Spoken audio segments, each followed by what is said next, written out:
அதாவது நீட் தேர்வை பொறுத்த மட்டிலும் இது பல ஆண்டு காலமாக பெரிய சர்ச்சை நடந்துக்கிட்டே இருக்கு. இந்த நீட் தேர்வை கொண்டு வந்தது யாரு? இந்த நீட் தேர்வை கொண்டு வந்தது யாரு நான் கேட்குறேன். காங்கிரஸ் கவர்மெண்ட். அவர்களுக்கு வெக்கமா இல்லை காங்கிரஸ் கவர்மெண்ட்டுக்கு? இந்த நீட் தேர்வை கொண்டு வந்ததே ராகுல் காந்தி, காங்கிரஸ் கட்சியுடைய தலைவர். வெக்கமா இல்லை அவங்களுக்கெல்லாம்? சோறு திங்கிறாங்களா என்ன திங்கிறாங்களே தெரியல.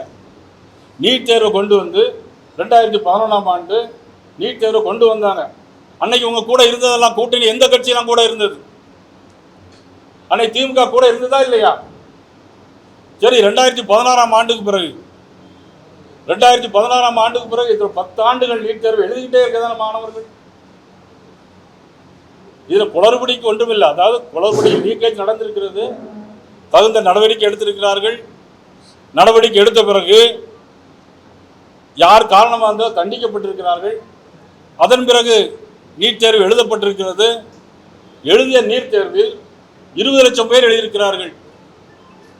20 லட்சம் பேர் எழுதி 11 லட்சம் பேர் பாஸ் பண்ணியிருக்கிறாங்க.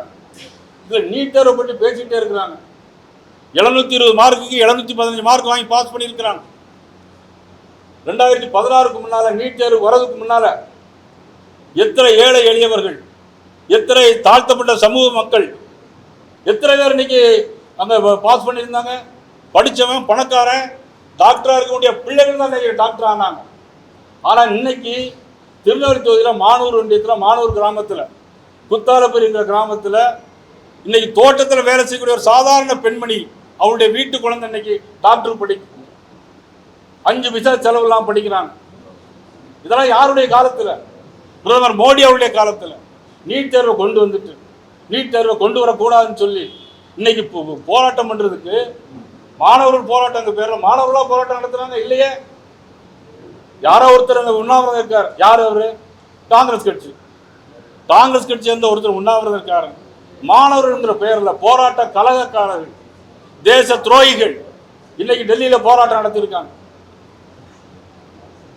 SFI, கம்யூனிஸ்ட் கட்சிகள் பின்னணியில் இந்த கலகக்காரர்கள் இருக்கிறாங்க. எப்பெல்லாம் ஒரு பாராளுமன்றத்தில் எப்பெல்லாம் ஒரு அமெண்ட்மெண்ட் கொண்டு வரலாம், பில் கொண்டு வராங்களோ, முக்கியமான பில் கொண்டு வராங்களோ, அப்பெல்லாம் இந்த மாதிரியான குழப்பங்களை உண்டு பண்ண வேண்டும் என்பதற்காக காங்கிரஸ் கட்சி வேண்டுமென்றே திட்டமிட்ட செயல். இது ஒரு மிகப்பெரிய தேச துரோக செயல். கண்டிப்பாக, நிச்சயமாக நாங்கள் இதை வன்மையாக கண்டிக்கிறோம்.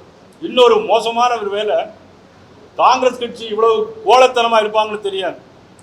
மாணவர்களை தூண்டி விட்டு மாணவர்கள் பின்னால் போய் இன்னைக்கு காக்ரோச் கட்சியின் பின்னால் நிற்க வேண்டிய ஒரு அவலமான சூழ்நிலை இன்னைக்கு ராகுல் காந்திக்கு ஏற்பட்டிருக்கிறது. இதைவிட மோசமான ஒரு அவல நிலை ராகுல் காந்தி கண்டிப்பாக வரத்தான் போகிறது.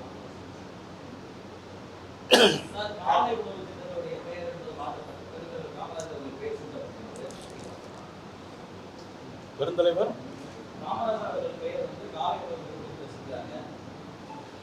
அதாவது மாணவர்களுக்கு மதிய உணவு திட்டத்தை ஆரம்பித்து வைத்தவர் பெருந்தலைவர் காமராஜ். அதன் பிறகு தொடர்ந்து சத்துணவு திட்டமாக கொண்டு வந்தார் புரட்சித் தலைவர் MGR. இதுல நீ பெயர் வச்சிருக்குன்னு சொல்றீங்க, தலைவருடைய பெயர் வைக்கிறதுல ஒன்றும் தவறில்லை.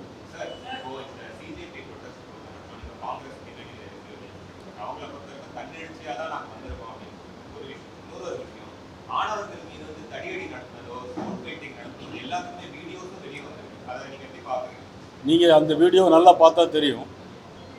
அதில் மாணவர்களுடைய எண்ணிக்கை எவ்வளோ இருந்துன்னு பார்த்தாலே தெரியும். அவ்வளோ வந்ததெல்லாம் குண்டாஸ், அவங்க வந்ததெல்லாம் கம்யூனிஸ்ட். பின்னாடி பனியில் பெயர் போட்டிருக்காங்க.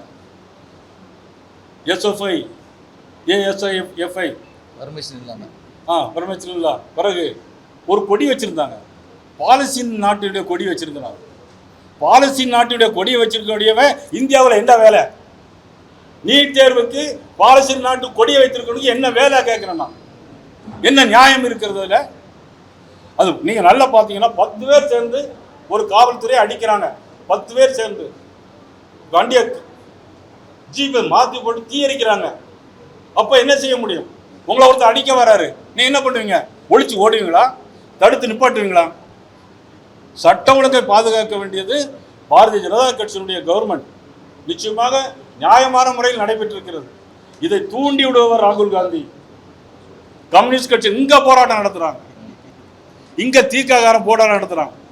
என்னன்னா ஒருத்தன் கையை பிடிச்சா வக்கீல் தான் சொன்னார், ஒருத்தன் கையை பிடிச்சா அவன் காலை பிடிச்சி இழுப்பான். இப்படிப்பட்ட குரூப்பு இந்த மாதிரி ஒரு கேவலமான சூழ்நிலைக்கு இன்னைக்கு ராகுல் காந்தி தள்ளப்பட்டிருக்கார். செய்திகளை உடனுக்குடன் தெரிந்து கொள்ள கீழ்கண்ட கேபிள் மற்றும் டிடிஹெச் நெட்வொர்க்குகளில் எம்நாடு செய்தி தொலைக்காட்சியை காணுங்கள். பாதகம் செய்பவரை கண்டால் நாம் பயம் கொள்ளலாகாது பாப்பா. மோதி மிதித்துவிடு பாப்பா, அவர் முகத்தில் உமிழ்ந்துவிடு பாப்பா. அண்மை செய்திகளை உடனுக்குடன் தெரிந்து கொள்ள இணைந்திருங்கள் எம்நாடு தொலைக்காட்சியுடன்.